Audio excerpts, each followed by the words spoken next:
work.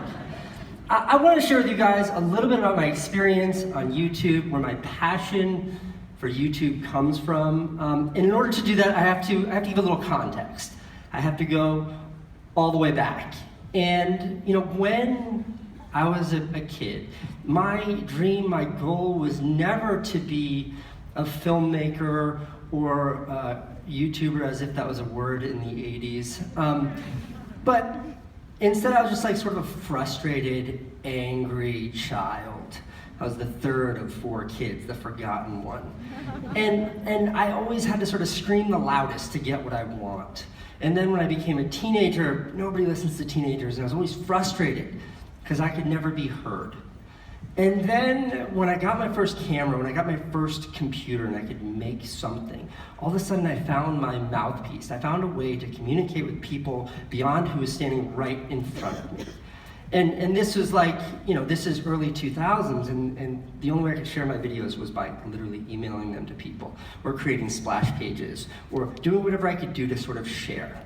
And so that was what I did. And I hustled, and I hustled, and I hustled, and I hustled, and I ultimately found sort of these steps of success in that space. And ultimately, they led to what I thought at the time was like the height, the crescendo of success as a movie maker, which was working in television and working with feature films, making feature films, movies that were in movie theaters. And there was this turning point, this inflection point in all of that. And that inflection point was in 2010. And in 2010, I literally had a show premiering on HBO that I wrote, directed, starred in, edited, drew the credits by hand. It was a completely homemade show. My brother Van and I made it from the ground up, and we sold it to HBO. They bought it outright. They put a big fat stamp at the beginning that said HBO original programming. That was bullshit. They just bought it from us. But that was a huge deal, huge deal.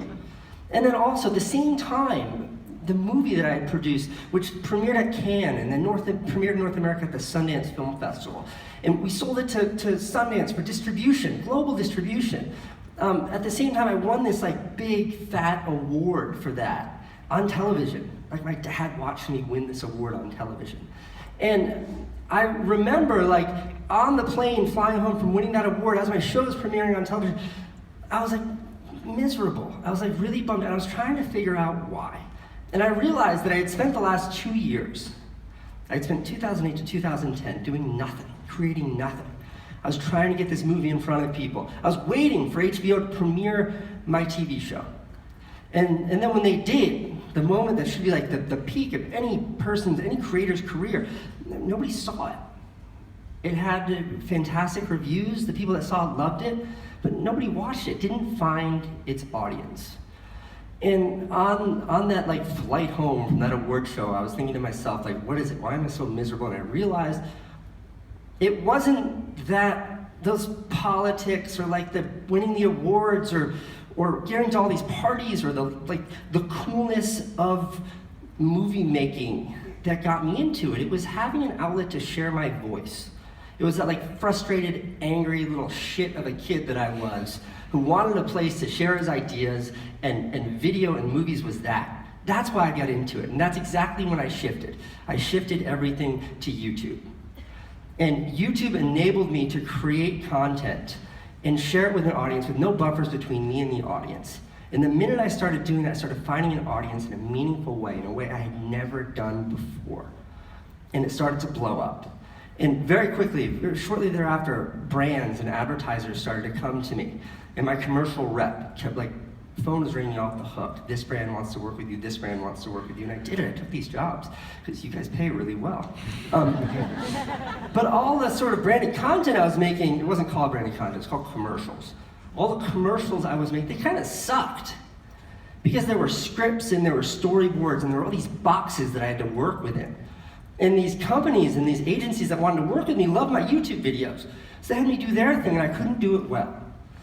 And then Nike. Nike's a sneaker company in the USA.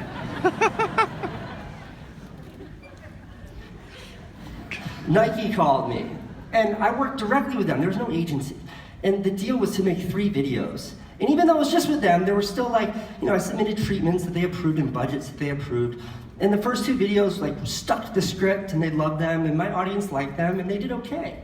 And then it came time to make the 3rd video and I was like, let's just do something completely different. Let's do what I would do. The kind of stuff that I want to share with my audience. And it was that video, it was Make It Count. That video exploded. To this day, it's my most watched video. It did 5 million views the first day, 5 million views the second day. It was all over the news. It was on every website. It was sort of this huge conversation. How would Nike let this guy make this? But the reason why it connected, the reason why it was such a powerful piece of content is because it was true to me. It was me sharing the kind of thing that I wanted to share with my audience and doing it in a way that was true and authentic. And because of that, that is now, since then, it's the only kind of content that I've produced. And a year ago, when I shifted my entire YouTube channel from sort of like once a month uploading content to 7 days a week, all of a sudden that connection that I had with my audience, this relationship, this dialogue that I had with my audience exploded. It grew exponentially. And all of a sudden, like, all these little things just blew up and the whole world was like, I could examine it in a way, I had a relationship I had a conversation that was bigger than anything that I experienced in this space. It was everything that I just described, all those ambitions amplified. And it's presented me with vast new opportunities to work with brands and make the kind of content that is both true to me and benefits the brand. And I sort of identify that as one thing. And what that one thing is it's not selling products, it's selling ideas. And when I think about that, I think that is the aspect of YouTube that attracted me. It was what turned me on so much when I decided to sort of leave a career in traditional media that I think any young filmmaker would aspire towards, walk away from that, and instead figure out how to really connect with an audience. And the reason why everything I've been talking about leads to that is because I think that's something that YouTube uniquely affords. It uniquely allows. I had, in 2014, Ryan Seacrest did a top 10 Snapchatters of the year. He was number 2, and I was number 1. But the thing about Snapchat is it was connecting with an audience at a few seconds a day, every day. And when I shifted to YouTube, I'm connecting with that same audience, but for 8 to 12 minutes a day, 7 days a week. And the opportunities that presents to engage with them are bigger and greater than anything I've ever experienced. And that's it. That is where the passion comes from. It's this unique opportunity that is solely provided and created by YouTube that has left me in a place of realizing sort of what I see as the ultimate outlet for the unique and kind of content that only YouTube could afford. Thank you, guys.